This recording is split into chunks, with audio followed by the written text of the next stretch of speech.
Halo semuanya, langsung aja nih di paparan kita kali ini kita bakal ngebahas sebuah transformasi yang menurut saya luar biasa banget.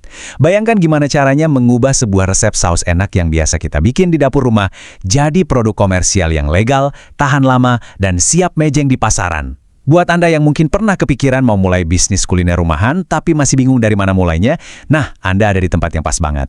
Kita bakal bedah bareng-bareng langkahnya dari awal sampai akhir. Pernah dengar kata-kata kreator kuliner Glentina Pasaribu? Beliau bilang, kita nggak perlu repot-repot terbang ke Thailand cuma buat nikmatin sensasi rasa saus yang satu ini. Coba deh bayangkan, saus merah yang kental dengan perpaduan rasa asam, pedas, dan manis yang pecah banget di mulut. Bikin sweet Thai chili sauce di dapur sendiri itu bukan sekedar masak biasa loh, tapi kita lagi menciptakan sebuah pengalaman rasa yang punya potensi besar buat jadi produk andalan bisnis Anda. Nah, untuk membendahnya, kita bakal jalan-jalan lewat beberapa tahapan. Mulai dari resep rahasianya, trik bikin saus yang kentalnya pas, cara simpannya biar super awet, sampai gimana sih cara dapat izin edar buat industri rumahan dari BPOM. Semuanya akan kita kupas tuntas.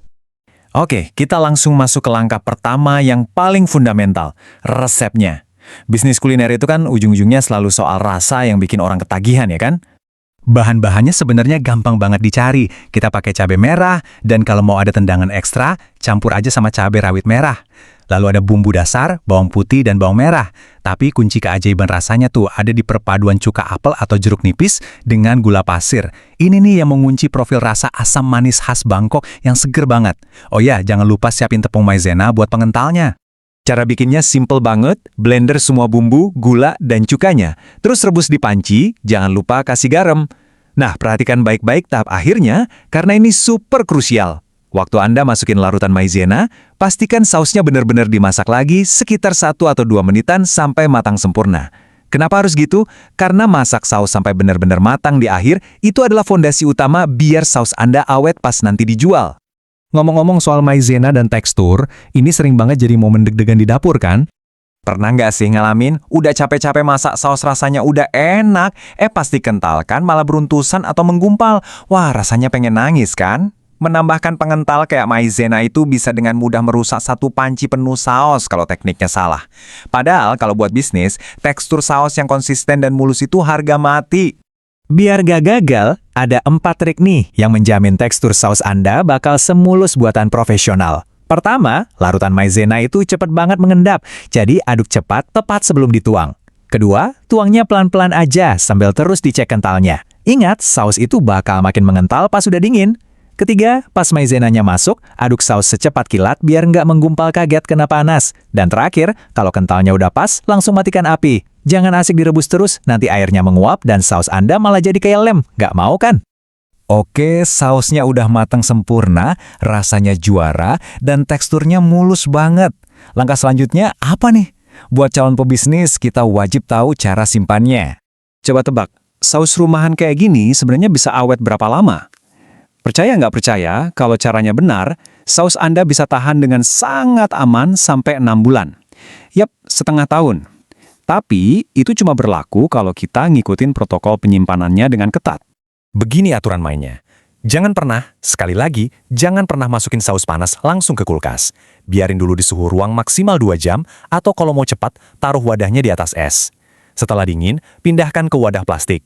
Hindari wadah kaca ya, biar nggak pecah pas membeku di freezer. Simpan rapat di freezer, dan itu bakal aman sampai 6 bulan. Nanti pas mau dipakai, tinggal cairin pelan-pelan di kulkas bawah atau rendam wadahnya di air dingin. Gampang kan? Nah, sekarang kita naik level ya. Dari urusan panci dan kulkas, kita geser ke urusan bisnis yang sesungguhnya. Pertanyaannya sekarang, udah siap belum mengubah kesuksesan resep dapur Anda jadi bisnis yang sah dan legal? Kalau kita mau bikin saus dalam jumlah banyak buat dijual ke publik, kita harus main cantik sesuai aturan hukum. Di Indonesia, kita harus kenalan sama aturan dari BPOM. Kuncinya ada di satu istilah ini, SPPIRT. Mungkin kedengarannya kayak bahasa birokrasi yang bikin pusing, tapi jangan salah, ini justru alat yang bikin kita berdaya.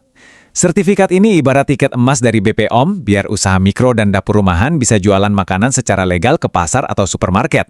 Jadi Anda nggak perlu modal bikin pabrik raksasa dulu cuma buat jualan saus. Tapi ingat ya, biarpun namanya izin rumahan, nggak semua jenis makanan bisa pakai izin ini. Kita harus tahu masuk kategori mana produk kita. Kalau baca dokumen BPOM, emang tebel banget, tapi kita sederhanakan aja. SPPIRT ini ngebolehin beberapa kategori, misalnya kategori daging kering buat abon atau kategori tepung buat kerupuk dan biskuit.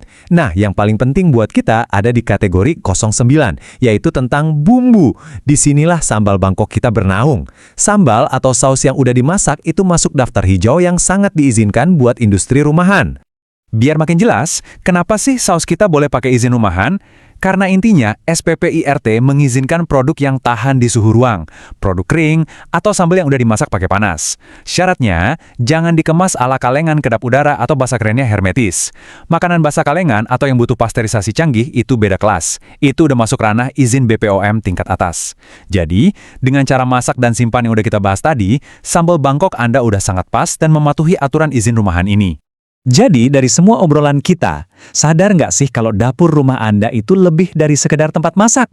Dapur Anda itu inkubator, fondasi dari kerajaan bisnis kuliner Anda sendiri. Mulai dari menguasai resep sambal Bangkok yang bikin nagih, paham sains biar sausnya kental sempurna, tahu trik menyimpannya biar awet berbulan-bulan, sampai ngerti aturan hukum biar jualan makin aman. Itu semua adalah langkah nyata dari sekedar hobi jadi pebisnis andal. Nah, pertanyaannya sekarang, setelah paparan ini, resep apa nih di dapur Anda yang bakal diracik, disempurnakan, dan didaftarkan selanjutnya? Terima kasih ya udah ngikutin paparan kita kali ini, terus semangat berkreasi, dan sampai jumpa di bahasan seru kita berikutnya.